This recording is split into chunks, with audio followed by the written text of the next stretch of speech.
నమస్కారం. నేను మీ కొండా రాజీవ్ గారిని మాట్లాడుతున్నాను.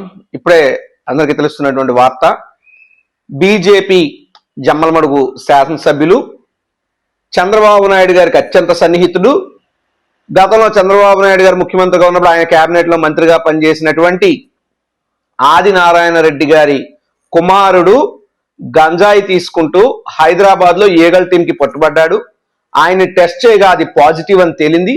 ఆయన సేవించాడన్నటువంటిది కూడా నిర్ధారణ గావించారు అని వార్తలు వస్తూ ఉన్నాయి. అనేక మీడియా సంస్థల ద్వారా కూడా వార్తలు తెలిసినాయి.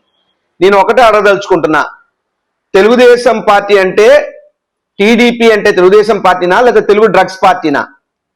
మీ చంద్రబాబు నాయుడు గారికి అత్యంత సన్నిహితుడైనటువంటి ఒకప్పటి ఆయన మంత్రి తెలుగుదేశం పార్టీ కంటే కూడా తన అనుయాయులను కొంతమంది బీజేపీలోకి పంపిస్తూ బీజేపీలో సిబిజేపీగా కొంత టీంని పెట్టుకున్నటువంటి చంద్రబాబు నాయుడు గారు ఆల్మోస్ట్ ఆ సిబిజేపీ టీం కి ఏపీలో కెప్టెన్ గా వ్యవహరిస్తున్నటువంటి పరిస్థితిలో ఉన్నటువంటి ఆదినారాయణ రెడ్డి గారు ఆయన కుమారుడే స్వయంగా గంజాయి సేవిస్తూ దొరికాడంటే ఇక వీళ్ళ ప్రభుత్వ హయాంలో గంజాయిని వీళ్ళు ఏ విధంగా ఏరులై పారిస్తున్నారు వీళ్ళ పరిపాలన అని చెప్పడానికి వేరే ఉదాహరణ ఏం కావాలని అడుగుతున్నా.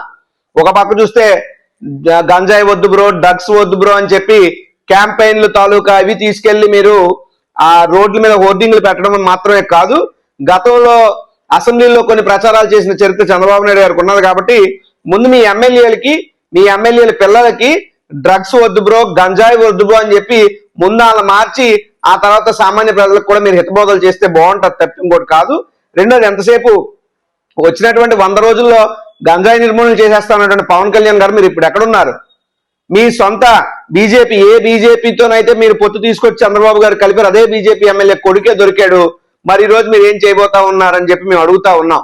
ఇక్కడ కేవలం ఎక్కడో గంజాయికి సంబంధించో డ్రగ్స్ సంబంధించో మరొకటో ఎవరో ఎక్కడో దొరికితే ఆ బోడిగుండుకి మోకాలకి లింక్ పెట్టే విధంగా ఎక్కడో ఎవడు దొరికినా దాన్ని తీసుకొచ్చి జగన్మోహన్ రెడ్డి గారికి లింకప్ చేస్తూ అనేక విమర్శలు చేసినటువంటి కుహానా మేధావులారా, ఎల్లో మీడియా పెద్దలారా, మీకు దమ్ముందా, సత్తా ఉందా, ఉందా? రేపు ఈ యొక్క ఐటమ్ ని స్టేట్ వైడ్ బ్యానర్ ఐటమ్ గా వేసే దమ్ము సత్తా మీకున్నా నేను అడుగుతున్నా.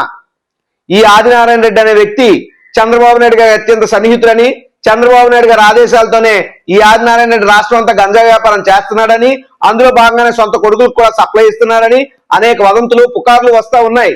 ఇందులో నిజమెంత అబద్ధమెంత చాల్చాల్సినటువంటి బాధ్యత ప్రభుత్వ పెద్దలుగా మీ మీదే ఉంది. ముందు మీకు చిత్తశుద్ధి ఉంటే మీ ఆదినారాయణ రెడ్డి తన శాసనసభ సభ్యత్వానికి రాజీనామా చేయమనండి, రాజకీయాలను నిష్క్రమించమనండి. సొంత కొడుకునే అదుపులో పెట్టుకున్నటువంటి ఆదినారాయణ రెడ్డి గారు బయటకు వచ్చి ఏం నీతులు చెప్తారు, ఏం సూక్తులు మాట్లాడతారు? జగన్మోహన్ రెడ్డి గారి మీద, భారతమ్మ గారి మీద అనరాని మాట్లాడినటువంటి ఆదినారాయణ రెడ్డి ఎగిరావు పడ్డావు, ఈరోజు బోర్లా పడ్డావు. కాబట్టి ప్రజలకు మంచి చేసేటువంటి కుటుంబం వైఎస్ కుటుంబం. వైఎస్ఆర్ కాంగ్రెస్ పార్టీ పెద్దలు, మా అధినేత జగన్మోహన్ రెడ్డి గారినైనా, భారతమ్మ గారినైనా, వైఎస్ కుటుంబాన్నైనా అకారణంగా నిందిస్తే ఈ రకంగానే మట్టి కొట్టు పోతారని చెప్పడానికి ఇంతకన్నా వేరే ఉదాహరణ అక్కర్లేదు.